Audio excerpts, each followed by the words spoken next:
film will show you how to do a line check. Start your engine, taxi, and shut off your engine. Although the plane captain will have checked your plane before a flight, it is up to you to make a thorough and complete inspection before each hop. We will demonstrate this inspection with an SNJ, but it is the same with any plane you may fly. Approaching the aircraft, stay completely clear of the propeller.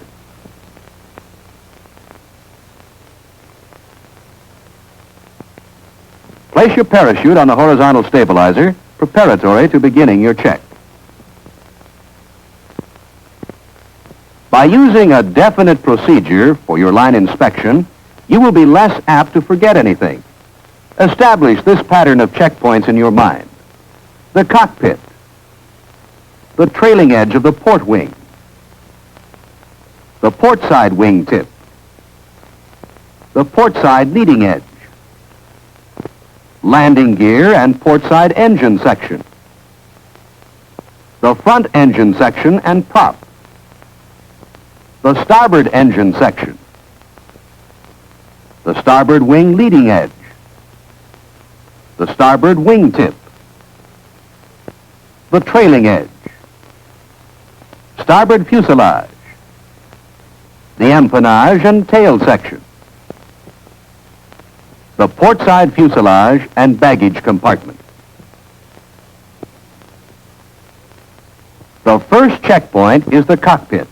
Both front and rear cockpits should be examined for any loose articles or rags that might foul controls. Check the magneto and battery switch using slight pressure to be sure they are in the full off position. Unlock the controls by releasing the lever at the lower left side of the stick.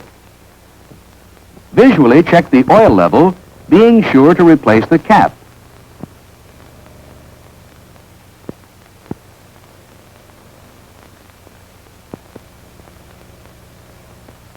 Check the port side fuel level and again replace the cap firmly.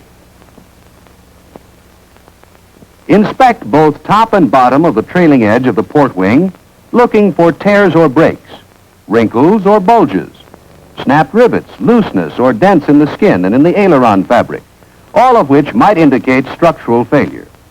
Check the movement of the ailerons and the condition of the fittings.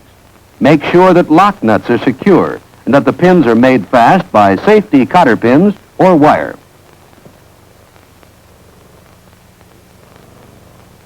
When you reach the wingtip, move the end of it up and down firmly, but gently, to detect any excessive movement. Examine the leading edge of the port wing with equal care. When you approach the engine section, keep well clear of the propeller. Look at the landing gear. Notice the amount of oleo showing and check the struts. Be sure bolts are tight and tires properly inflated. Check the hydraulic lines for brakes or leakage.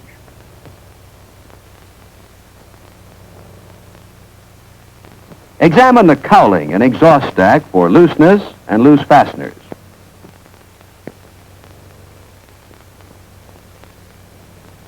Taking care to keep clear of the propeller, walk around in front of the plane.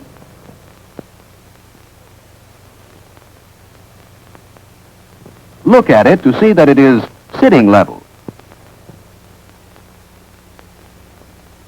Examine, but do not move, the propeller for cracks, nicks, or pitting. Look for any loose fittings or other irregularities about the engine. Make sure there is no oil or fuel leakage. Still keeping clear of the propeller, start your inspection of the starboard side. Be sure the chocks are properly placed under the wheels. Check the cowling.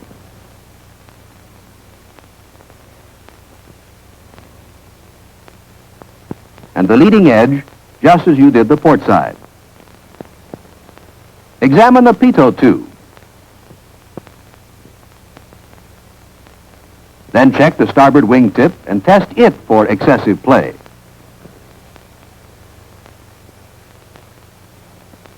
Check the trailing edge of the starboard wing, top and underneath surfaces, just as you did the port wing.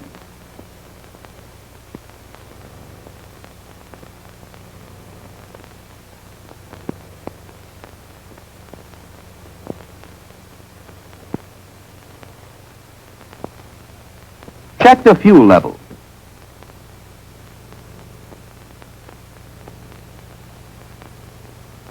Then firmly secure the cap of the starboard fuel tank. Examine the starboard side of the fuselage.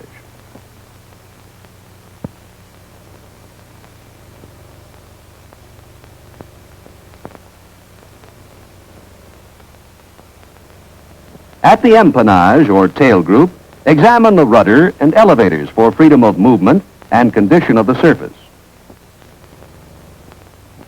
Move the rudder so you can see the rudder horn and cables on both sides. Inspect the stabilizer and trim tab fittings for freedom and lubrication. Check top and bottom surfaces of the elevators.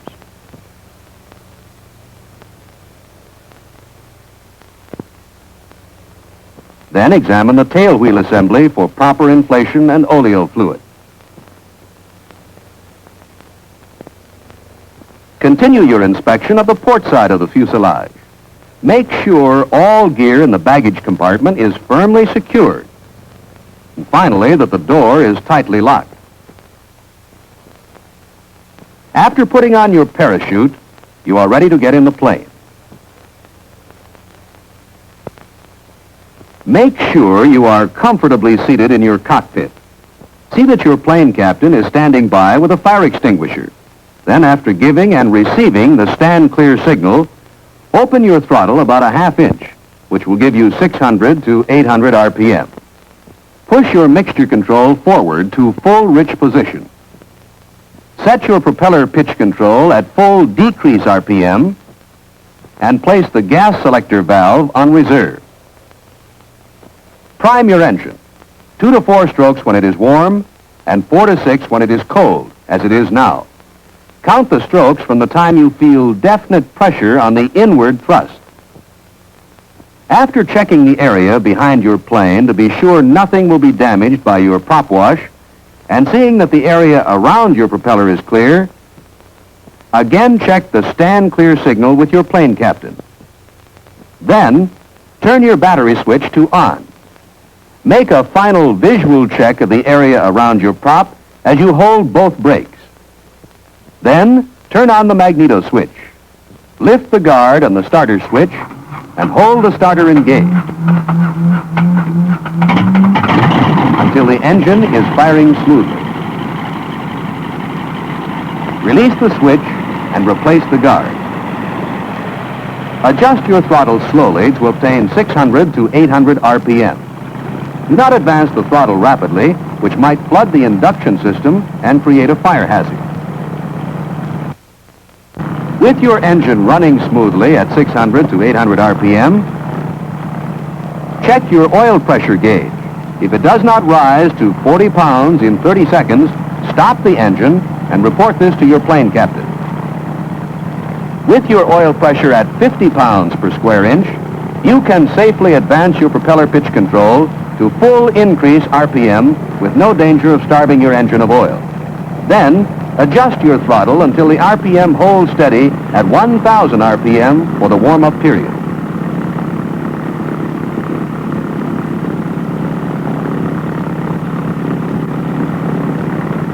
When the warm-up is completed and you have gone through your checklist and tested your engine, you are ready to taxi to the line. Be sure your seat is adjusted to give full throw of the controls and the best visibility. Test your controls to see that they move freely.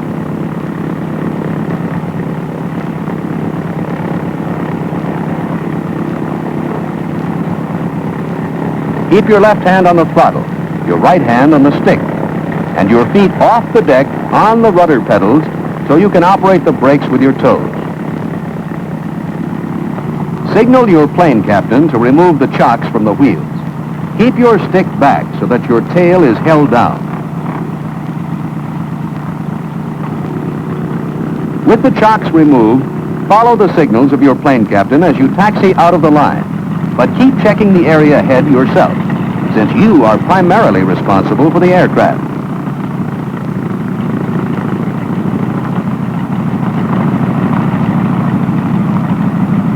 Taxiing speed is controlled by your throttle and should never exceed a speed at which a man can trot. Proper taxiing is done by making continuous small S turns to assure that the path ahead of the plane is clear. Direction is controlled by rudder, augmented by brakes if necessary. Use your brakes sparingly and never apply both brakes simultaneously. Taxi at slow speed, holding the tail down and controlling your direction with positive rudder. Never taxi with excess power while holding the speed down with the brakes, as that might cause the plane to nose up. Lag in rudder effectiveness must be anticipated by applying opposite rudder while your nose is turning in one direction to bring it back to the opposite heading. When you have completed a flight, follow your plane captain's signals to return to your place in the line.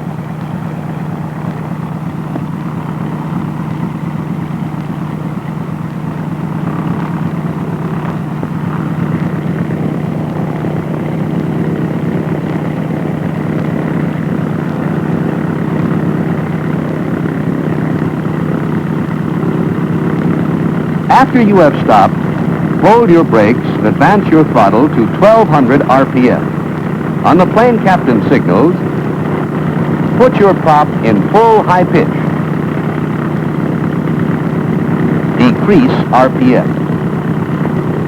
When he signals by drawing his fingers across his throat, put the mixture control in the idle cutoff position and wait for the engine to stop.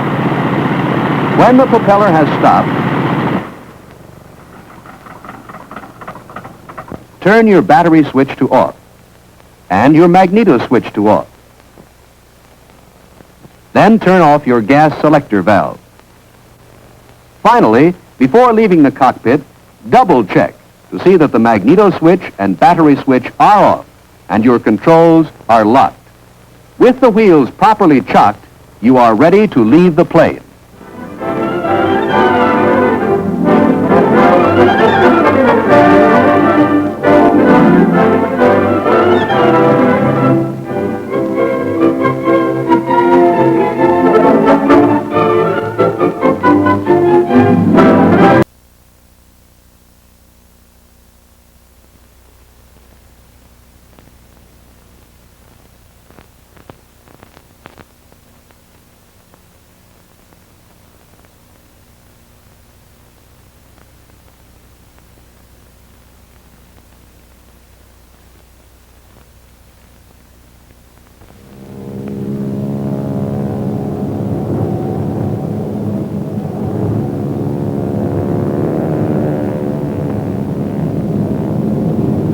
Having learned something of the technique of performing the various intermediate acrobatic maneuvers, our friend Joe Student is now ready for his instructor's check.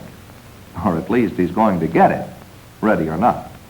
Don't look so gloomy, Joe. This is only the instructor's check, which takes place after an hour or two of dual instruction and doesn't count on your final grade. You're expected to make mistakes. This check is to give the instructor a chance to help you correct those mistakes. Step out on the apron there, and let's have a look at the setup. First, look at it from the instructor's viewpoint. He'll sit right over there, and he's got to see what you do. His effective range of vision in average good weather extends upward to around 7,000 feet, and outward to a little over a mile. So, if you want the instructor to be able to grade you, better perform all stunts in the area between the starting point and the hangar. When it's time for you to come out of the range, you approach the starting point and do a 360-degree turn around it. Why? From where the instructor is sitting, you're a mere speck. That 360-degree flipper turn helps him to spot you. Some stations require you to come in perpendicular to the course on which you will do your stunts, making